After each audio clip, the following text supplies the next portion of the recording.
So we have at the bottom of the group, not necessarily the top, but number 15, the Devil card. And I just want to make sure that you can see all these. Then we have another major arcana, number 10, the Destiny, which of course is the Wheel of Fortune, which doesn't necessarily come out that often.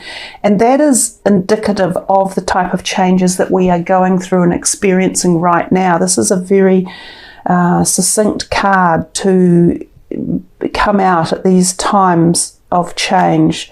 Then you have number 5, the 5 of Wands. John Holland, because this is his deck, he calls it obstacles and challenges. And then you have the 4 of Wands, which he calls foundation and achievements. So I feel as if we could almost split the reading into 2 subgroups. It's these 2 and these 2, if you like, although they haven't come out right next to each other. These 2 would go more hand in hand in saying there's a little bit of not necessarily glitch energy, but something that is causing a disturbance or a realization in the background that things need to change before we can cross the bridge and move over.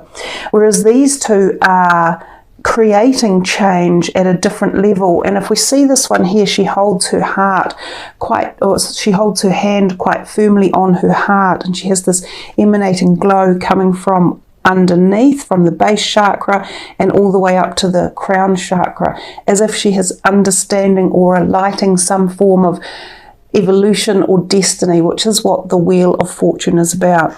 So coming back to the Devil with the Temptation card, this card can often turn up if you are in a place of temptation. And it could be anything, because this is a general reading, it will be very personal as to where this resonates in your particular life. So the Devil often comes in at times when we are slightly out of balance or out of kilter, and this could mean in terms of dietary or drug related, such as alcohol or prescription drugs or even illegal drugs. It can be food and diet or exercise. It can be addictions to do with love or romance or workaholic, exerciseaholic.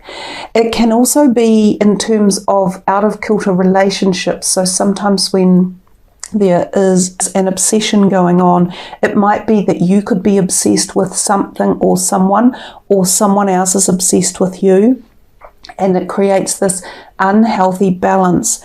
This can turn up when there are relationships around where there is an unfairness or an unhealthiness that is also within it, and this can be at times of abuse, so it can signal someone is being abused within a relationship.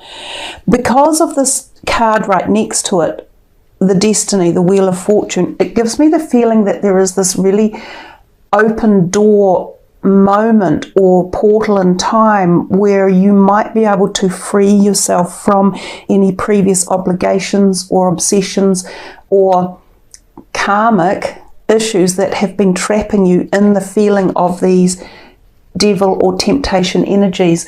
I've told most of everyone else I've done the readings for that as these planets of big alignment came in the sign of Capricorn, they seemed to have come with them a really intense ability to move, shift and shake karmic issues around.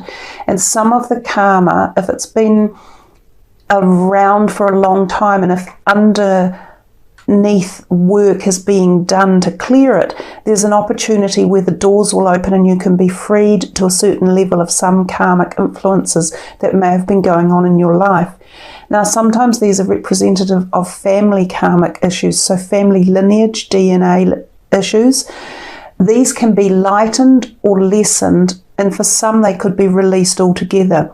And these things can relate to health issues. They can relate to mental health issues. They can relate to what some people would term curses, although that's just a very, general word. So there's a lot of opportunity here for karma to be put to bed. I don't know if that's quite the right term to use, but this freeing up. And this Wheel of Fortune is the karma, destiny wheel of the slow evolution or cycle of things turning over. So I think for some of you there is a break coming, or a freedom, or a lifting, or a release of something that may have been very karmic. Now the other thing too is that this may have been past life karma issues, so it not even necessarily is really in your face in this lifetime. It might be something that has been simmering away or has just been attached to the soul, and the soul can sometimes feel very heavy because of this. It can feel like it's dragging something around, but you can't pinpoint it. So some of these may be lifted as well, because it's like a big engine. You imagine yourself on a cruise ship and you're a passenger and you're sitting on the top deck and you're looking out at the sea as you're traveling through the oceans, and you're thinking, wow, this is amazing, this is fantastic. But all the work and effort that's going on behind the scene on this giant cruise ship, with all the people involved and all the different gears and changes and shifts and energy and fuel and action and activity, layers and layers upon layers, you're oblivious to. But if it wasn't all happening, you wouldn't be sitting on the top deck of the cruise liner looking out at the beautiful vista. So that's what I'm trying to talk about when I'm referring to all these layers of karmic work that may have been happening through your soul's journey that you might not necessarily have been aware of, but some of which could be being freed. So these times at the moment could, for some of you, create great feelings or portals or moments of euphoria or bliss or higher understanding or awareness or connection or just freedom. So feel into that yourself, meditate with it, spend time contemplating it, and see what comes up for you. But the destiny wheel, they're linked in together. That's the message I'm getting for those two in particular. The destiny wheel can also be about, just in coming back to this lifetime, a change of options, a change of directions, and this can possibly be around career choice, partnership choices, homes, places you live in, countries you live in, philosophies, viewpoints, financial status. But it's a slow turning wheel because it is the wheel of destiny. It doesn't all happen overnight. So when it turns up, this is the beginning of the shift of change. So I still think it's a fantastic card to get in a reading. And if you think these first three cards, 5, 10, 15, if we reverse it, we're going up in jumps, but they're all related to the 5 anyhow, so they all have a 5 in them. So 5 might be relevant to you for some reason as well if you ponder upon it. We come to the 5 of Wands and we have the obstacles and challenges. Again, this is temporary. He can easily work out what he needs to do to cross the bridge. But when he comes to this challenge, he has to apply some sort of method or intelligence or concept or thought or plan into place. So this is the Wands, and this can often be associated with career or creative resources or forces. So some of you may find a temporary block or glitch or something that prevents you from moving forward at this time. This might be a timing card, so it might represent 5 days or weeks or even months in terms of what needs to happen before change can take place. It also often represents 5 people. And even though it's a Wands, communication can be very important at this time, in as much that communication using the right words and interacting with others can help create the missing link for this bridge so that you can move forward. So think again about what that could mean for you in particular. We come to this last one that popped out, and this is the 4 of Wands. It is happy homes, and this is foundations and achievements. So oftentimes this card is referring to extended families. Sometimes you move in with an extended family, or they move in with you, or you create a new blended or extended family.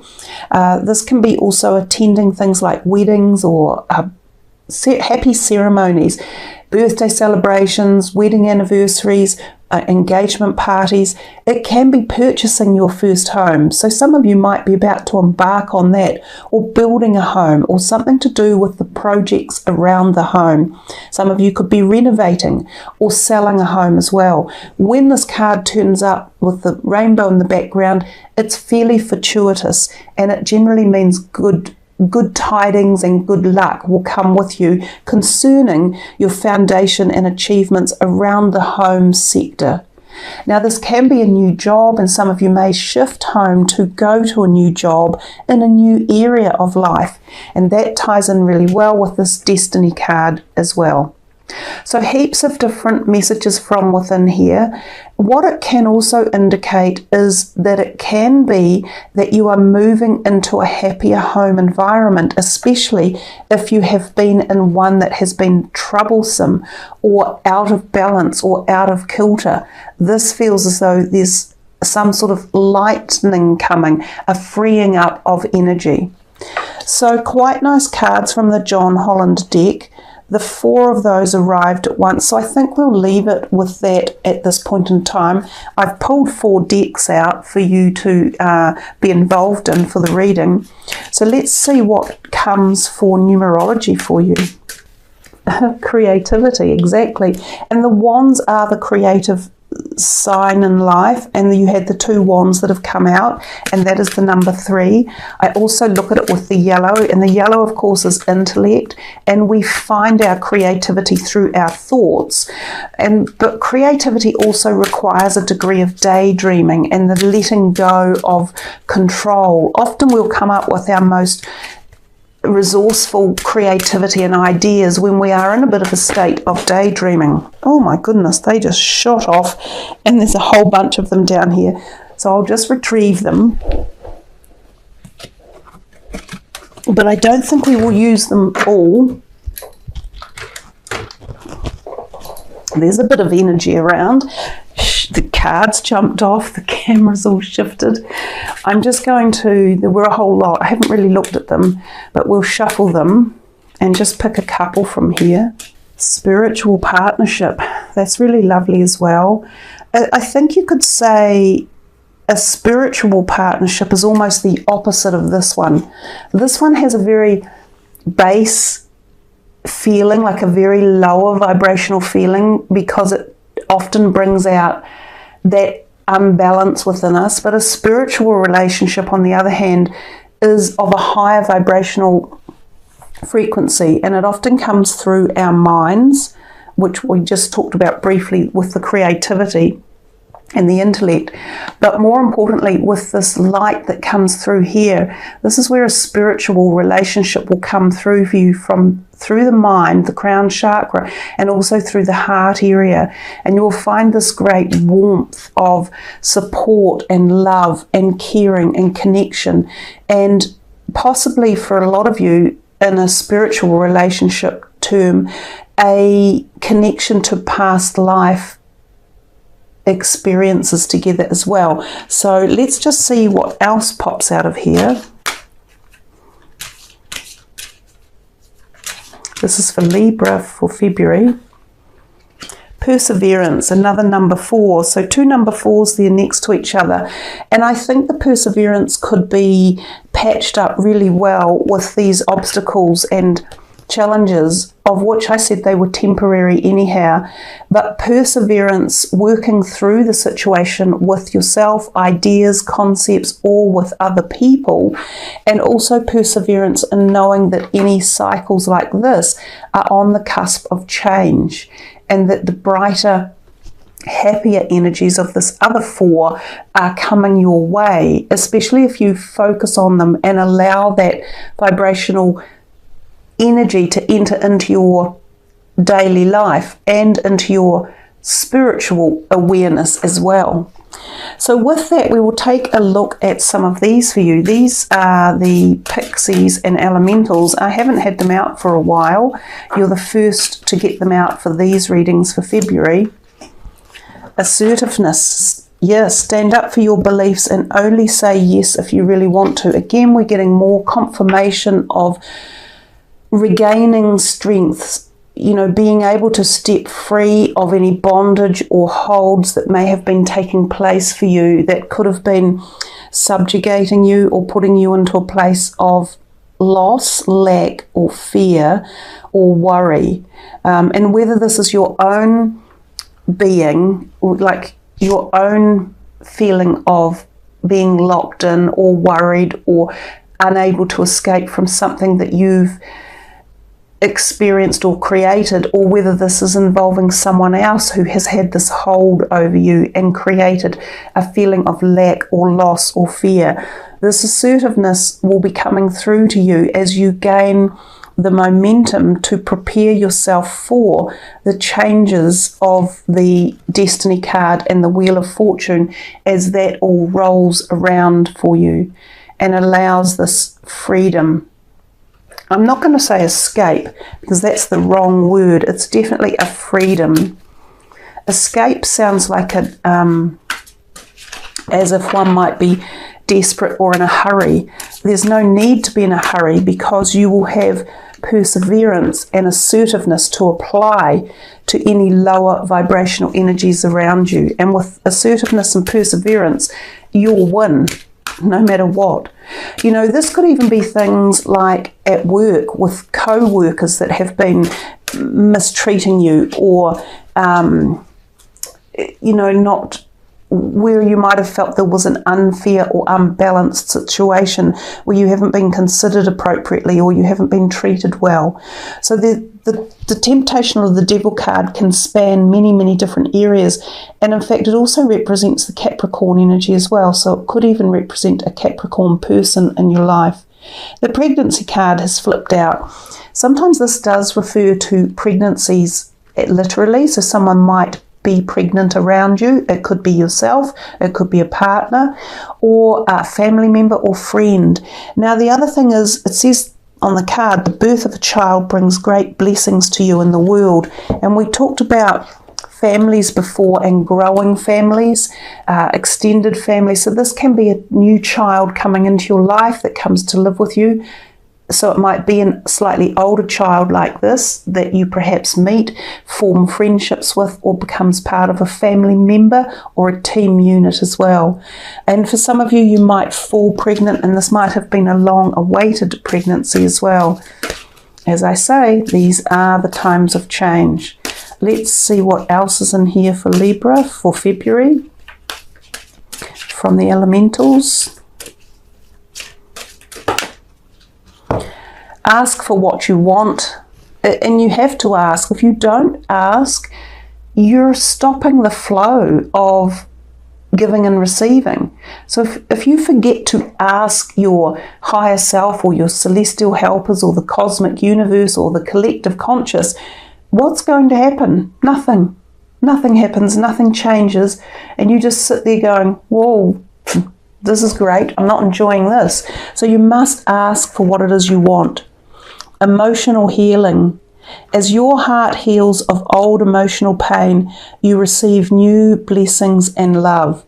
And we've seen this with this ability for the time and energy is right to be able to move away from anything that hasn't been positive for you. And even this one, which is not really necessarily that significant in terms of this emotional healing, because you haven't actually had many negative cards in your reading. You've had more messages coming in, not so much showing negativity.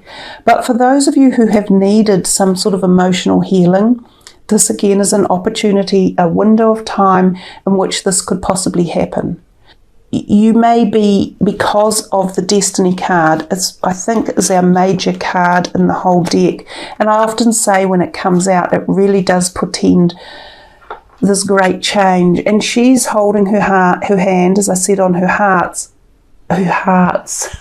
Maybe there was more than one heart that was hurt or wounded in the situation. But the heart is emanated here and has this beautiful green healing glow around it.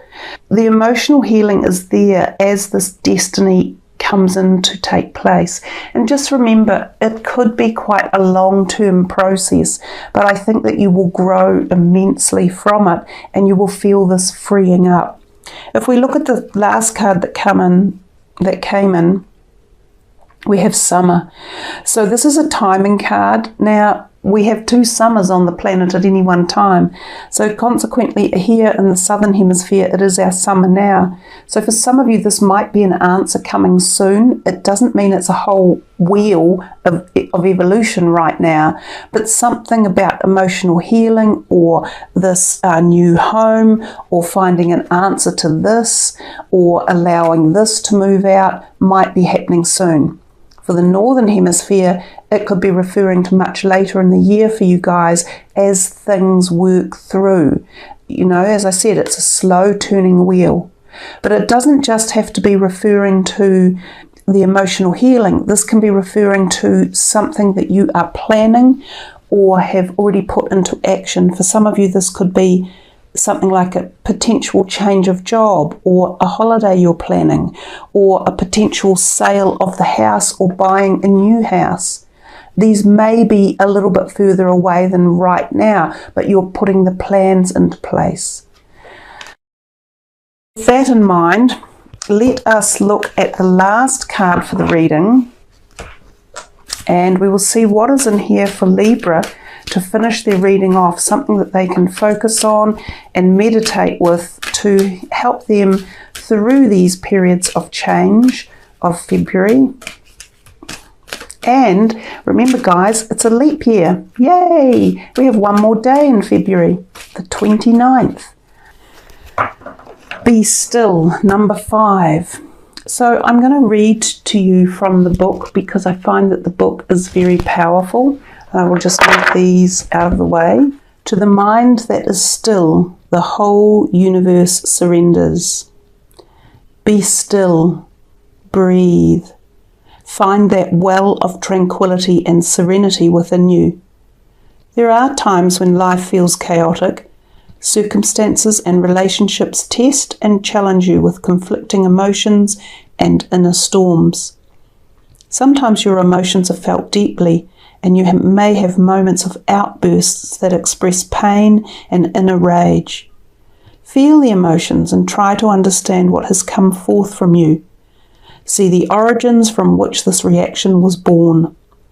There will always be triggers, dear one, and storms will pass.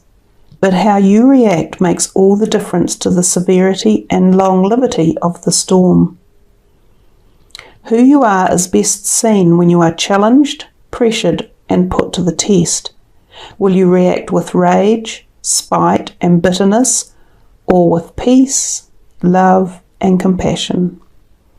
If you react with anger and spite, do not be disheartened. Simply see that this is where you are at this time.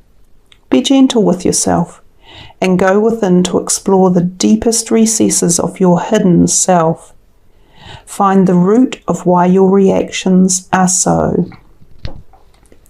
Send this part of you love and compassion and feel the healing light of love spreading through your entire being. You are the love, peace, and tranquility and serenity that you seek. It is you. Know it, feel it, and be it. Be the peace that others seek. Be the stillness that others crave. Be the compassion that others need. In this stillness there is clarity and peace. So go forth and be that gentle voice that calms the storm. And there's a mantra you can use for that. Great Spirit, lead me to the still waters within myself so that I may find peace. And the associated chakras are the sacral and the solar plexus. Be still. Even reading it brought a sense of calm. It's a lovely set of cards, this, from Nari Anastasia. And some of the words, you know, each time you read one of the different cards, they seem to create this subtle background energetic connection or feeling. And that one certainly brought in a degree of calm and peace and stillness. And I think too, with so much going on in the world, so much happening, we're often really, really just banging around, so fast paced that we forget to be still, that we don't set an alarm clock to be still. We only set our alarm clocks to get up and start racing and getting into action. So maybe that's something that could really benefit you as you journey into February at the beginning of this new decade, finding moments of stillness from within and caring compassion for yourself and then for others, of course, as well.